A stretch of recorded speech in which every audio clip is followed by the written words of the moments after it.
جو شخص بیٹی کے پیدائش پر خوشی کرتا ہے، اچھا نام رکھتا ہے، اچھی تربیت کرتا ہے اور اچھے گھرانے میں اس کی شادی کر دیتا ہے، اللہ کے نبی صلی اللہ علیہ وسلم نے فرمایا، میں محمد بیٹیوں کا باپ بن کر آیا ہوں۔ کہا گیا جب کسی کے گھر میں بیٹی پیدا ہوتی ہے تو فرشتے اس کے گھر میں نازل ہوتے ہیں اور چاروں طرف سے اس کو گھیر کر کہتے ہیں، اے ننھی جان سے پیدا ہونے والی ننھی جان، جب تک تو اس گھر کے اندر موجود رہے گی ہم بھی تیرے ساتھ ساتھ اس گھر میں موجود رہیں گے۔ یعنی بیٹوں کے باپ کو توجہ کرنا چاہیے، بیٹوں کا باپ ہونا نایاب کی بات نہیں۔ اللہ بیٹوں کا باپ بھی بنا نصیب فرمائے کیونکہ اس سے نسل چلتی ہے، لیکن بیٹوں کے باپ کو برکت کی تعویذ کی ضرورت پڑ سکتی ہے۔ لیکن بیٹی ہونا وہ فضیلت ہے کہ جب تک بیٹی گھر میں ہے تب تک رحمت کے فرشتے گھر میں رہتے ہیں، یہ ہوتی ہے بیٹیاں۔ نکاح کرنے کے بعد بھی کچھ لوگ خوش نہیں رہتے، اس کی اصل وجہ کیا ہے؟ جب ہم نکاح کے لیے لڑکی دیکھتے ہیں تو ہم یہ دیکھتے ہیں کہ وہ ہمیں کتنا دہیج دیں گے، وہ ہمیں کتنے پیسے دے سکتے ہیں، وہ ہمیں بائک دیں گے یا نہیں۔ کبھی ہم نے اس بات پر غور و فکر کیا ہے کہ لڑکی دیندار ہے کہ نہیں، لڑکی پردہ کرنے والی ہے کہ نہیں، لڑکی حسن و اخلاق والی ہے کہ نہیں؟ ہم یہ سب نہیں دیکھتے، ہم یہ دیکھتے ہیں کہ پیسے والی ہوگی، مالدار ہوگی تو ہم اس کے یہاں نکاح کریں گے، لڑکی اگر خوبصورت ہوگی تو ہم نکاح کریں گے، لڑکی والے اگر خوب ہمیں دہیج دیں گے تو ہم نکاح کریں گے۔ اگر ہم دہیج دیکھ کر، مال و دولت دیکھ کر نکاح کریں گے تو خوش کہاں سے رہیں گے؟ رسول اللہ صلی اللہ علیہ وسلم نے فرمایا، نکاح دین و اخلاق دیکھ کر کریں۔ بیوی دوبارہ مل جاتی ہے، آپ نے فتنہ تو سنا ہی ہوگا، بعض مرد کہتے ہیں کہ بیوی دوبارہ مل جاتی ہے مگر والدین، بہن، بھائی دوبارہ نہیں ملتے۔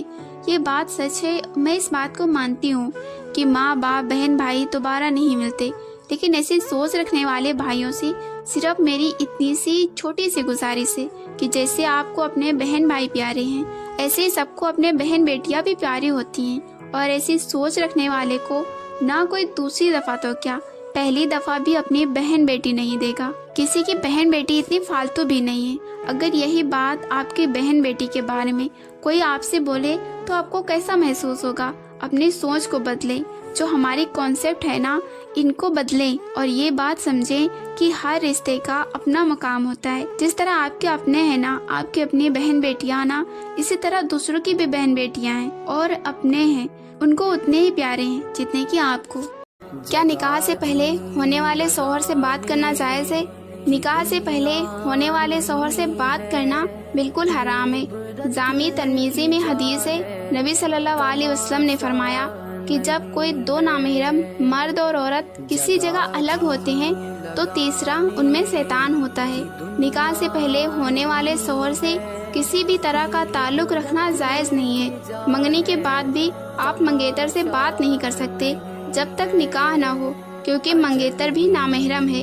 نکاح کے بعد جب تک رخصتی نہ ہو، مرد اور عورت کسی بھی طرح کا تعلق قائم نہیں کر سکتے، اور جب آپ کا نکاح نہیں ہوا اور آپ بات چیت شروع کر دیں پہلے ہی تو 99% چانس ہے کہ آپ کی شادی ٹوٹ بھی سکتی ہے۔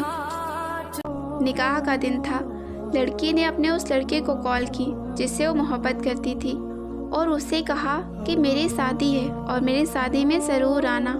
جب نکاح کا دن تھا اور جب نکاح کا وقت ہوا تو وہ لڑکا لڑکی کے سامنے کھڑا تھا۔ وہ لڑکا اس لڑکی کی دی ہوئی انگوٹھی پہن کر آیا تھا جو کبھی اس لڑکی نے اس لڑکے کو دی تھی۔ جب مولوی صاحب نے پہلے قبول ہے کہنے کو کہا، لڑکی کانپتی ہوئی آواز میں بولی قبول ہے۔ لڑکی نے فوراً لڑکی کی طرف دیکھا اور وہ گردن جھکائے اس لڑکی کے سامنے کھڑا تھا۔ مولوی صاحب نے دوسرا قبول ہے کہنے کو کہا تو لڑکے نے انگوٹھی اتار دی۔ جب لڑکی نے تیسرا قبول ہے کہا تو لڑکے کی آنکھ سے ایک آنسو نکل کر اس کے رخسار پر آ گرا۔ اس لڑکے کے ہاتھ سے انگوٹھی گری اور وہ وہاں سے چلا گیا۔ اے بنت ہوا، ایسے کسی کی زندگی میں جا کر اس کی زندگی برباد نہ کر۔ سسٹر کا کوشچن ہے کہ جی میرے پیرنٹس میرے شوہر کے ساتھ بالکل خوش نہیں ہیں، لیکن میں اپنی شادی سے سیٹسفائیڈ ہوں، وہ میرے پیرنٹس کہتے ہیں کہ اس شوہر کو چھوڑ دیں، تو کیا اسلام کیا کہتا ہے؟